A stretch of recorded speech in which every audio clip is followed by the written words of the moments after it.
जिसके घर में औलाद नहीं हुई 30-33 40 साल तक ये कथा उसके लिए भी।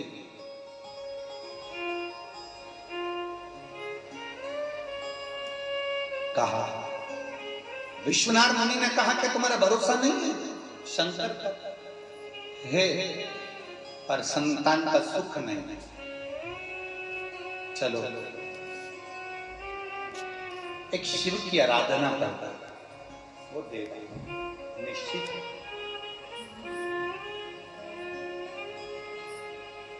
सप्त नदियों का पवित्र जल। मेरी जीजियों 35 साल भी हो गए ना औलाद को नहीं है ना घबरा। 40 साल भी हो गए ना औलाद को ना घबरा। अब जब तुम्हारे यहाँ संतान नहीं है ना तो एक नियम बनाना कि मुझे 5 पंडाल में पहुंचना है और 5 पंडाल में पहुंचकर वहां पर से मुझे 5 जगह की 5 कथा के पंडाल की मुझे बेलपत्र चाहिए। अब नियम बना, उसके दरवाजे पर जाने का नियम बना। अब जब औलाद नहीं है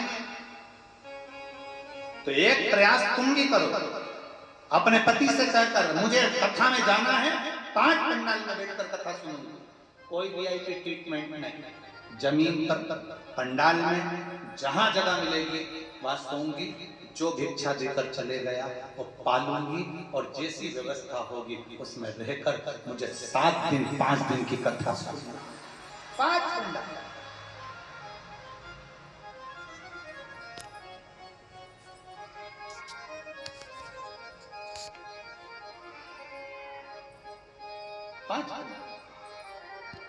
और एक नियम जो विश्वनाथ मुनि ने अपनी धर्म पत्नी को बताया है, 7 नदियों का जल, 7 सरोवर नहीं, 7 पवित्र नदियों का जल, 7 पवित्र नदियों का जल, उसमें से कावेरी, नर्मदा, गंगा, गोदावरी, सरस्वती, जितनी ये 7 नदियों की पवित्रता है, मंदाकिनी, नर्मदा, गंगा आदि, यमुना, 7 नदियों का जल एकत्र है। और 7 नदियों के जल से किसी भी महादेव के मंदिर में एकांतेश्वर महादेव का नाम ले। कौन से महादेव? हमने पहले कथा में कहा है, कई बार एकांतेश्वर महादेव की कथा भी कही, सुनिए आप लोगों ने। एकांतेश्वर महादेव का हमने वर्णन किया है। जिस दिन तुम्हें लगे कि मेरा ये काम होना चाहिए, उस दिन एकांतेश्वर महादेव के पास जाकर बैठे।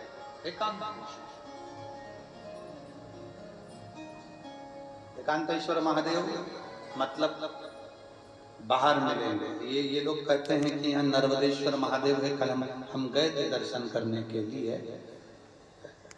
इनका कहना है कि ये नर्मदेश्वर महादेव है, पर हमारा जो स्पर्श मात्र से हम जो समझते हैं, हमने ये जाना है कि ये जो धरा है, ये जो भूमि है तारा बाबा की जो कुटिया है, ये शहर से दूर होना चाहिए। अर्थात पहले यहाँ शहर नहीं थी, ये एकांत में थी। एकांत में थी तो यहाँ जो तारा बाबा आराधना करते थे शंकर की, वो शंकर साधारण नहीं होगा, वो एकांतेश्वर महादेव ही कहलाता है। एकांत, एकदम एकांत। इनका कहना है नर्मदेश्वर है, वो नर्मदा का शिवलिंग है। शिवलिंग कहीं का भी हो सकता है, पर उसकी एकांतता देखी जाती है, एकदम मौन स्थिर बैठे, जहां केवल शिव के सिवा कुछ भी नहीं, शंकर के सिवा कुछ नहीं।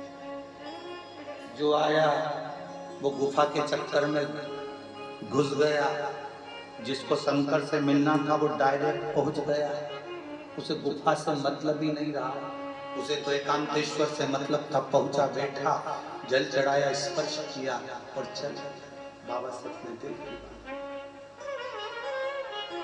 हृदय की बात, एकांतेश्वर।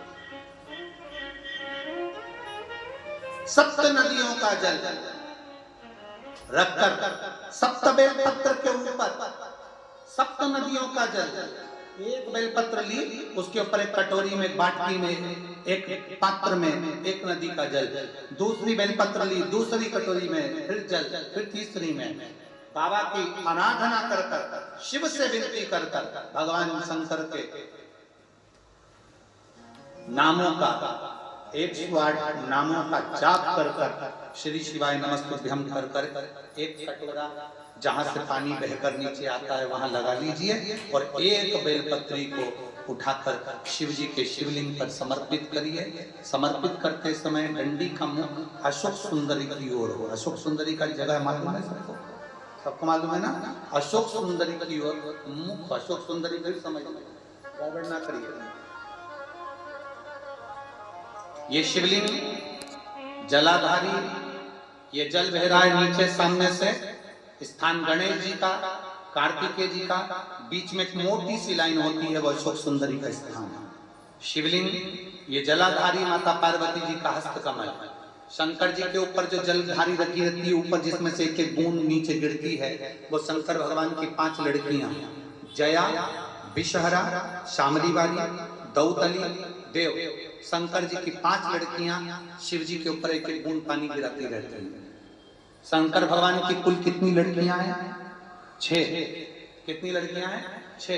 5 जया, विषहरा, शामली बारी, दौतली, देव।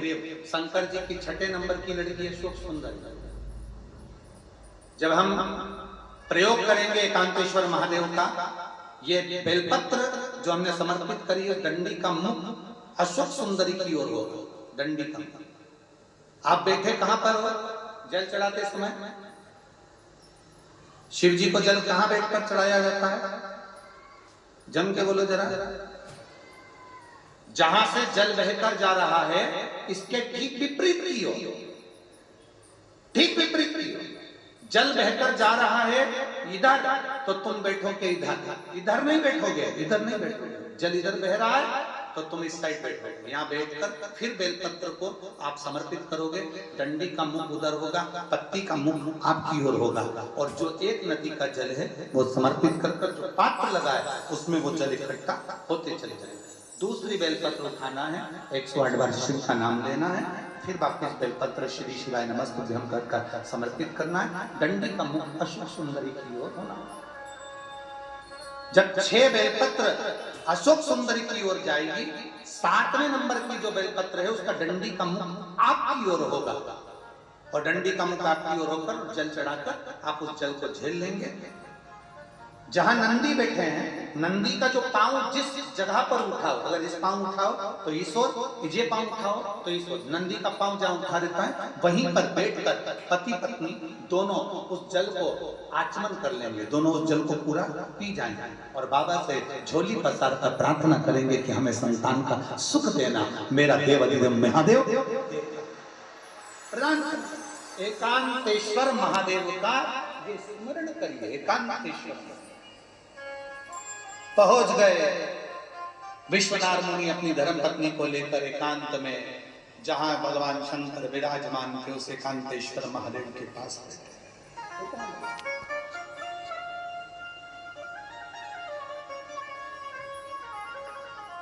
बैठ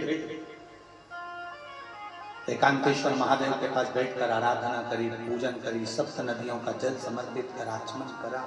गर्भ ठहर गया, गर्भित हो गई ना, पुत्र आ गया, संतान आ गई। थोड़ा विस्मय था, विश्वनाथ मुनि की धर्मपत्नी को विस्मय था। भरोसा करो तो पूरा करो, अगर तुमने भरोसा करा है तो भगवान नैया पार भी करेगा। विश्वनाथ मुनि की धर्मपत्नी को थोड़ा विश्वास भी था, थोड़ा अविश्वास। कई लोग ऐसे होते हैं जिनके मन में विश्वास भी प्रकट होता है, अविश्वास भी हो जाता है। किसी किसी को लगता है क्या शंकर जी पे जल चढ़ाने से ऐसा हो सकता है? चढ़ा रही है पर विश्वास नहीं है, बोल रही है पर विश्वास नहीं।